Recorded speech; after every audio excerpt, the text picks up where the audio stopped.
പ്രവാസികളെ പൊള്ളിച്ച് ടിക്കറ്റ് നിരക്ക്. കേന്ദ്രം കണ്ണു തുറക്കണം. കാലങ്ങളായി ഇന്ത്യയുടെയും കേരളത്തിലെയും പ്രവാസികൾ നമ്മുടെ രാജ്യത്തിന്റെ സമ്പദ് വ്യവസ്ഥയിൽ നിർണായക പങ്ക് വഹിക്കുന്നവരാണ്. എന്നാൽ അവരുടെ എയർ ടിക്കറ്റുകൾ 10,000-ൽ നിന്നും ലക്ഷങ്ങൾ കവിഞ്ഞിട്ടും കേന്ദ്ര സർക്കാർ നോക്കുകുത്തിയായി നിന്ന് എയർലൈനുകളെ സഹായിക്കുന്ന നടപടിയാണ് സ്വീകരിക്കുന്നത്. ഇത് നിർഭാഗ്യകരമാണ്. കഷ്ടപ്പാടുകളിൽ നിന്നും നാട്ടിലെത്തിയ മലയാളികൾക്ക് തിരിച്ചു പോകാൻ കഴിയാത്ത അവസ്ഥയാണ്. ഇത് കേരള ഗവൺമെന്റും നോക്കിക്കാണണം. ഓണം അവധിക്ക് നാട്ടിലെത്തുന്നതിനും അവധി കഴിഞ്ഞ് തിരികെ പോകുന്ന പ്രവാസികളെ കൊള്ളയടിക്കുന്ന സമീപനമാണ് ഇപ്പോൾ വിമാന കമ്പനികളുടേത്. വിമാന ടിക്കറ്റ് നിരക്കിലെ വലിയ വ്യതിയാനങ്ങളും യാത്രക്കാരിൽ നിന്ന് ഈടാക്കുന്ന അധിക ചാർജുകളും സംബന്ധിച്ച് നിരവധി പരാതികളാണ് ഉയരുന്നത്. ഓണം അവധിക്ക് ശേഷം പ്രത്യേകിച്ച് ഓഗസ്റ്റ് അവസാന വാരത്തിൽ കേരളത്തിൽ നിന്ന് ഗൾഫ് രാജ്യങ്ങളിലേക്കുള്ള നേരിട്ടുള്ള വിമാന സർവീസുകളുടെ നിരക്ക് സാധാരണ നിരക്കിന്റെ 10 മുതൽ 15 ഇരട്ടി വരെയാണ് ഉയർന്നത്. ഇതോടെ ഓഗസ്റ്റ് 30-ന് കേരളത്തിൽ നിന്ന് ഗൾഫിലേക്കുള്ള ഒരു സാധാരണ ടിക്കറ്റിന് 80,000 രൂപ മുതൽ 1.5 ലക്ഷം രൂപ വരെയാണ് നൽകേണ്ടി വരുന്നത്. നിലവിലെ യുദ്ധ സാഹചര്യത്തിൽ ഇപ്പോൾ തന്നെ വിമാന ടിക്കറ്റ് നിരക്കുകൾ കൂടുതലാണ്. സാധാരണ 6,000 രൂപ മുതൽ ടിക്കറ്റ് നിരക്കുകൾ ലഭിക്കുമായിരുന്നു. എന്നാൽ യുദ്ധം അവസാനിച്ചതോടെ ഇത് 5 ഇരട്ടി വരെ ഉയർന്നു. ഇതിനു പുറമെയാണ് ഓണം പ്രമാണിച്ചുള്ള വർധന. കൊച്ചി, തിരുവനന്തപുരം, കോഴിക്കോട്, കണ്ണൂർ എന്നിവിടങ്ങളിൽ നിന്നുള്ള വിമാനങ്ങളിലെല്ലാം സാധാരണ നിരക്കിനേക്കാൾ 3-4 ഇരട്ടി വർധനവാണ് രേഖപ്പെടുത്തിയിരിക്കുന്നത്. ഗൾഫ് മേഖലയിലെ സംഘർഷാവസ്ഥ നിലനിന്നിരുന്നതിനാൽ പല പ്രവാസികളും ഉയർന്ന നിരക്ക് കാരണം വൺ വേ ടിക്കറ്റ് എടുത്താണ് അവധിക്കാലത്ത് നാട്ടിലേക്ക് പോയത്. എന്നാൽ തിരിച്ചു വരുന്ന സമയത്ത് ഇത്രയും വലിയ തുകയാകുമെന്ന് ആരും പ്രതീക്ഷിച്ചിരുന്നില്ല. ഇത് പ്രവാസികൾക്ക് ഇരട്ടി ആഘാതമായി.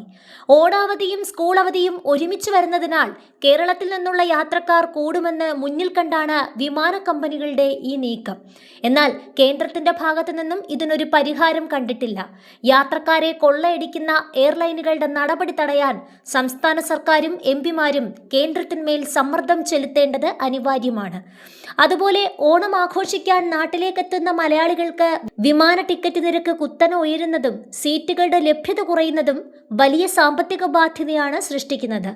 4-അംഗ കുടുംബത്തിന് മടങ്ങിയെത്താൻ ലക്ഷങ്ങൾ ചെലവാക്കേണ്ടി വരുന്നത് മൂലം പലരും യാത്ര നീട്ടിവെക്കാനും കുട്ടികളുടെ സ്കൂൾ പ്രവേശനം വൈകിപ്പിക്കാനും നിർബന്ധിതരാകുന്നു. മറ്റ് ഇന്ത്യൻ നഗരങ്ങളെ അപേക്ഷിച്ച് കേരളത്തിൽ നിന്നുള്ള സെക്ടറുകളിലാണ് ഈ വൻ നിരക്ക് വർധനവ് അധികവും ബാധിക്കുന്നത്.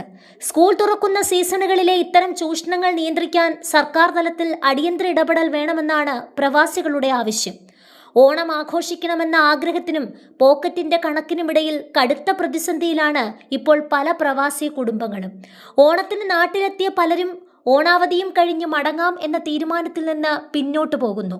പകരം തിരക്ക് കൂടുന്നതിനു മുമ്പേ ഗൾഫിൽ മടങ്ങുകയാണ് മിക്കവരും.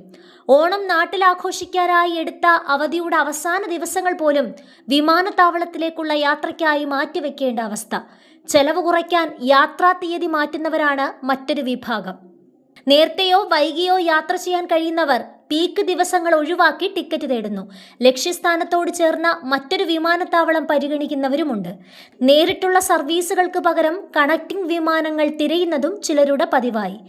വിമാന കമ്പനികൾക്കെതിരെ പ്രവാസി കോൺഗ്രസ് കഴിഞ്ഞ ദിവസം തിരുവനന്തപുരത്ത് ചേർന്ന നേതൃതല യോഗത്തിൽ ഇതിനെതിരെ ശക്തമായ പ്രതിഷേധം രേഖപ്പെടുത്തി. കൂടാതെ രാജ്യത്തിന്റെ പല ഭാഗത്തു നിന്നും ഓണക്കാലത്ത് കേരളത്തിലേക്ക് എത്തുന്നവർക്ക് കൂടുതൽ സ്പെഷ്യൽ ട്രെയിനുകൾ അനുവദിക്കണമെന്നും യോഗത്തിൽ ആവശ്യമുയർന്നു.